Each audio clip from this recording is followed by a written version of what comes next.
For the latest in strategic affairs, subscribe to our YouTube channel. Click the bell icon for updates.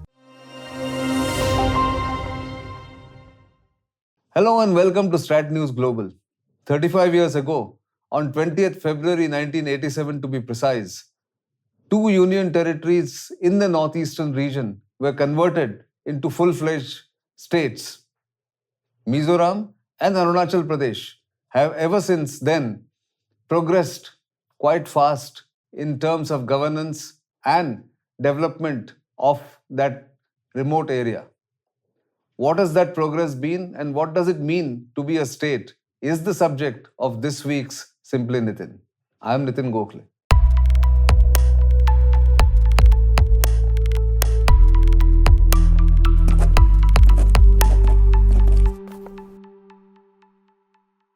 So, as most of you are aware, the northeastern region comprises 7 states, which are, of course, interconnected within themselves, but are still distant from what is known as the mainland of India. It is connected through the small Siliguri corridor, which connects rest of India to the northeast. But in the northeast, the formation of the states have happened after different phases of their development and also of how they got integrated into India. Let's take Arunachal Pradesh, for instance, which became a state on 20th February 1987, as I mentioned, 35 years ago. It was a union territory from 1972. But before that, Arunachal Pradesh, which is also translated into English as land of dawnlit mountains, was actually an administrative area which was under the control of the Ministry of External Affairs and not the Ministry of Home Affairs. That time, it was known as the Northeast Frontier Agency. Now, Northeast Frontier Agency was a distant place, remotely administered, very sparsely populated. In fact, even today, Arunachal Pradesh has the smallest population density in the country. In fact, it has the largest area in the northeastern region of 83,000 square kilometers plus, but a population only of about 13 lakh people, according to the 2011 census. Remember, there is a census due in 2021, which might get delayed to, was due in 2021, might get delayed again in 2022. So we are still going by the figures of the 2011 census. And Arunachal Pradesh was, as I said, known as a remote area, which in fact one of its most prominent townships or towns now, Tawang, came under the control of the Indian administration in 1951, thanks to an intrepid Assam Rifles, former Assam Rifles officer, later an administrative officer called Major Bob Cutting. We have done an episode on that in Simply Nitin. Please revisit that episode if you want to know more about how Tawang was brought under India's control in 1951 and how NEFA came into being in 1954. Remember, Arunachal Pradesh is also, according to the Chinese, a disputed territory. They call the entire Arunachal Pradesh as belonging to China, and they call it South Tibet. So, in a way, Arunachal Pradesh is extremely important because it is one of the hot disputes between India and China.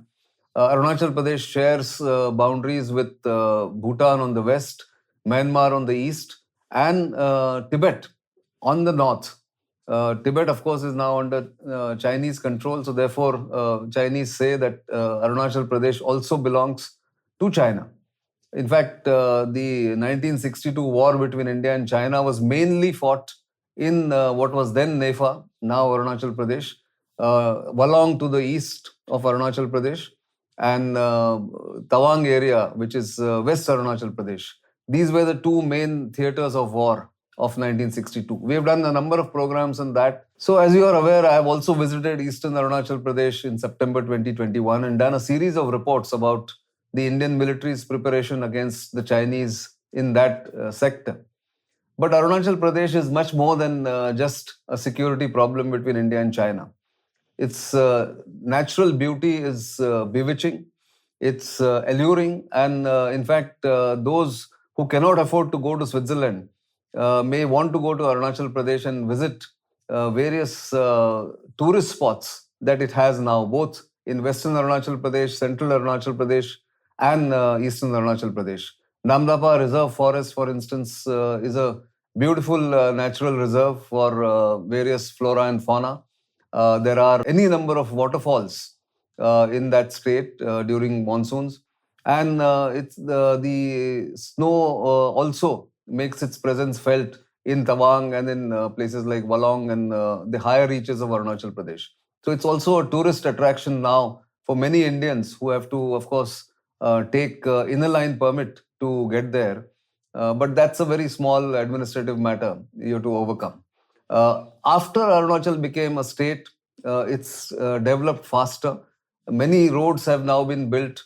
There were no airports to speak of earlier. Even today, there is only one airport for the capital. But it is well connected by helicopter service. Several helipads have been now built in remote areas of Arunachal Pradesh.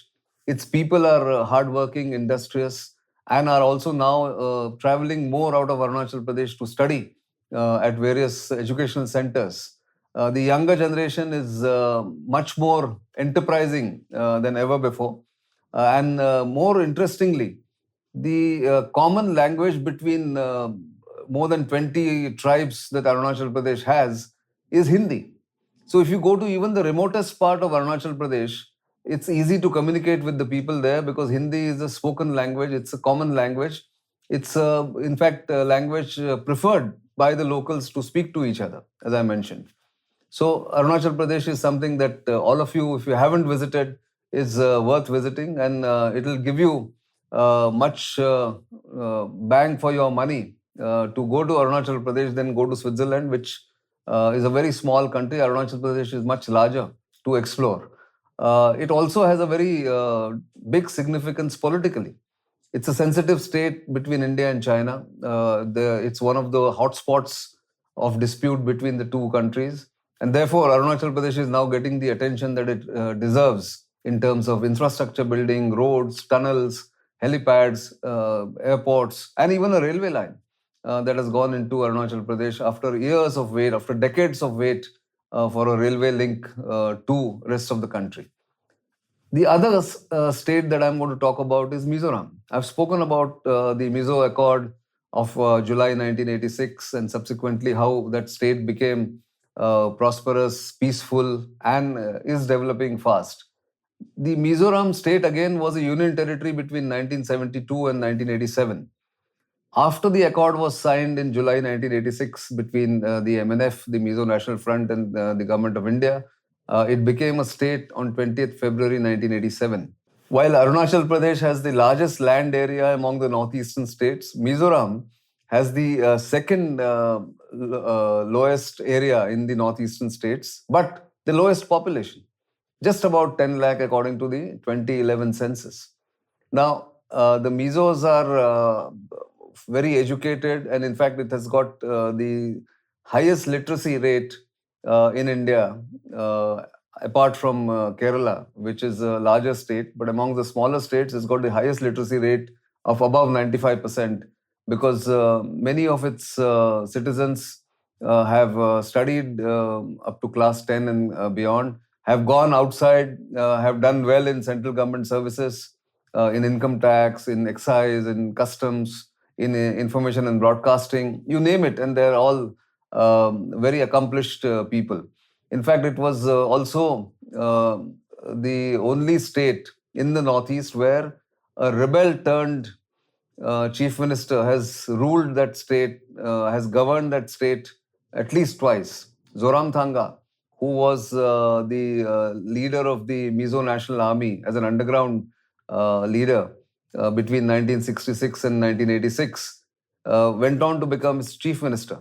After his leader, Lal Denga, also became a chief minister for a brief period. But Zoram Thanga is currently the chief minister, and he is perhaps the only elected ex-insurgent leader to govern a state more than twice in a small state like Mizoram. And he has done well for himself. His party has done well for himself. So Mizoram has turned the corner in 1986. It saw 20 years of insurgency, between 1966 and 1986. It also has the dubious distinction of being the only state whose population was bombed by the Indian Air Force on 5th March 1966. And that dark chapter is more or less forgotten, but it is important to remember that insurgency had to be quelled that time, and the government of Mrs. Indira Gandhi that time, who had just become Prime Minister in January 1966, ordered the bombing of the population or the rebel hideouts in Mizoram, what was then a district of Assam, a separate district of Assam, not even a union territory. And that thankfully has been the only instance where the Indian Air Force has been used against India's own population. But that sorry chapter is quite behind us now. And Mizoram is one of the more developed, more prosperous states in the Northeast, although there are problems of drug addiction, alcoholism, and the attendant problems that come with it. But both states have done, both Arunachal Pradesh and Mizoram have done better than they had done in the previous 20 years or previous 15 years as union territories, simply because now there is an elected government which governs the state. And despite their remoteness and their backwardness, they have done well in these past 35 years. They can do more, but being one of the two of the youngest states in that region and in the country, the two states can take full credit for doing well on Human Development Index, on sanitation, on health matters, and also sort of getting closer to rest of India than ever before. So that's what I wanted to flag, because these are areas which are not normally discussed in mainstream media or even on YouTube, because most people do not even know where they are located or what are the capitals of these states. I've been fortunate, as I've mentioned number of times, that I lived and reported from India's Northeast between 1983 and 2006, and continue to have friends and colleagues and acquaintances in those states, which gives me a different insight than otherwise would have given me. So I'm always grateful for the opportunities one got in traveling to these remote, beautiful areas, pristine areas, full of rivers and mountains and hills and jungles, and something that all Indians must try and visit while they have the chance. These two states are just two of those seven states, or if you consider Sikkim as part of Northeast, then 8 states are again something that I always urge on my programs. You must have noticed that all Indians must visit, because ultimately they are part of this country and least explored part of this country. If you explore it, you will find many hidden gems in these two states and rest of the Northeast. That's all I had to say in this week's episode. You know where to reach us, how to give us feedback, and of course, follow us on our social media handles. Spread the word amongst friends, colleagues, family, your office co-workers, the networks that you have, virtual and otherwise, and spread the word about StratNews Global and Simply Nitin, and keep watching Simply Nitin every week on Saturday. Until the next time, it's goodbye.